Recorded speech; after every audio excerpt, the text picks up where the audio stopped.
Hello, everyone. I'm Emma, and I'm here to help you with your English. And I'm Jake. We're excited to explore today's topic with you. Yes, today we will focus on relative clauses, specifically defining and non-defining clauses. That sounds interesting. Can you tell us what a relative clause is, Emma? Of course, Jake. A relative clause is a part of a sentence that gives more information about a noun. So it's like adding extra details? Exactly. For example, the book which I read was fascinating. The clause, which I read, gives more information about the book. Got it. But what's the difference between defining and non-defining clauses? Great question. A defining clause specifies which person or thing we're talking about, while a non-defining clause adds extra information but isn't essential. Could you give us examples of each? Sure. The teacher who teaches math is great. That's a defining clause. And what about a non-defining example? Good follow-up. Mr. Smith, who is my neighbor, is a wonderful cook. That's a non-defining clause. So, I can remove the non-defining clause and the sentence still makes sense? Exactly. If we remove, who is my neighbor, the main point is still clear. This is really helpful, Emma.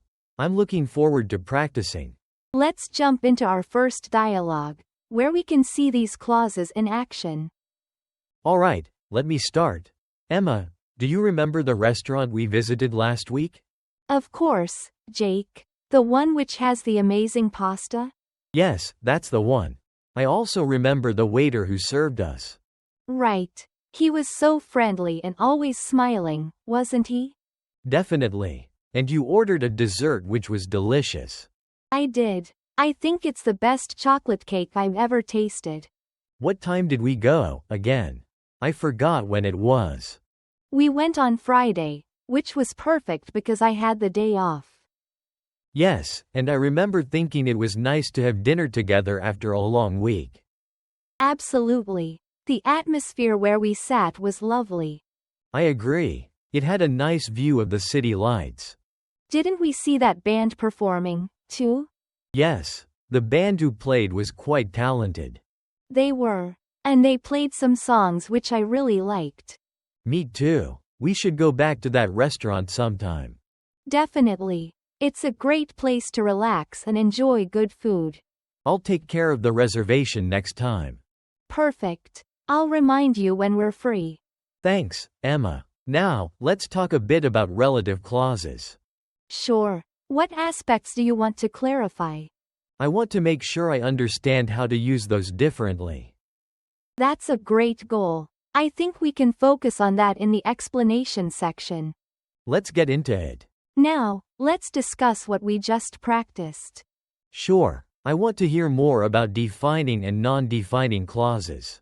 All right. Remember, a defining clause is essential. For example, the artist who painted this picture is famous. Without that clause, we don't know which artist. So, it's crucial to include that information. Exactly. Now, a non-defining clause adds extra detail. For instance, Picasso, who was a Spanish painter, is well known worldwide. Here, the main point is still clear without that clause. So, in this case, it's nice to know more about Picasso, but it's not necessary for understanding. Exactly. Let's look at a few more sentences. The hotel where we stayed was beautiful. This defines exactly which hotel we're talking about. And if I say, the hotel, where we stayed, had a pool, that's adding nice extra detail. Very good, Jake. One more example. The day when we visited was sunny. That tells when. And if I say, the day when we visited was sunny, it's more extra information. Exactly. Keep practicing those structures, and you'll improve. I will. Now, what's next in our lesson? Next, we have some vocabulary related to our topic. Great. What words are we focusing on today? We'll cover which, who, whose, where, and when. Let's start with which. Which? Okay, can you give me an example? The car which I bought is red. It clearly specifies the car. Got it. How about another sentence? The book which you recommended was fantastic. Here, which connects the book with your recommendation. One more, please. The movie which we watched yesterday was thrilling. This adds detail about the movie. Now let's move to who. Who is used for people. For example, the teacher who helps me is great. Awesome. Another example? The musician who plays guitar is amazing. Simple, yet effective. And one more, please. The athlete who won the gold medal trained hard for years. That shows a person's effort. Now, what about whose? Whose shows possession. For instance, the girl whose bike was stolen is my friend. Another example, please. The author whose book you read is very popular. That links the author to the book.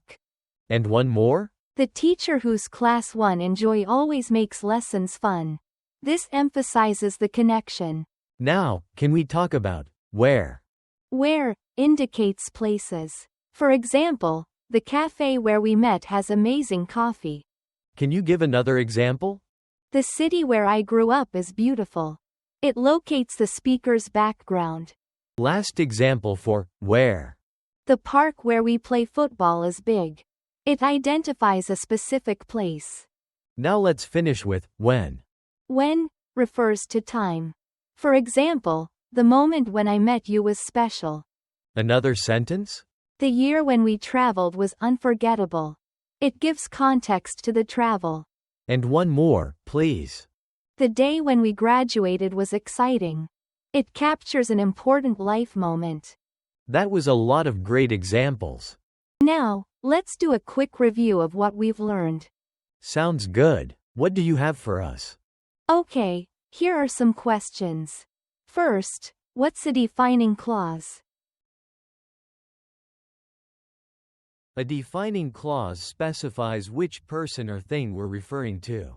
Correct. Now, how about a non-defining clause? A non-defining clause adds extra information but isn't essential for understanding. Great. Can you give an example of a sentence using who? The chef who created this dish is renowned. Well done. And what about which? The smartphone which received the most votes is popular. Excellent. Last question. When do we use whose? Whose is used to show possession. Perfect. You're really getting the hang of this. Thanks, Emma. This lesson has been very helpful. I'm glad to hear that. Next time, we will explore adjectives and adverbs. That sounds fantastic. I can't wait. See you all then. Bye, everyone.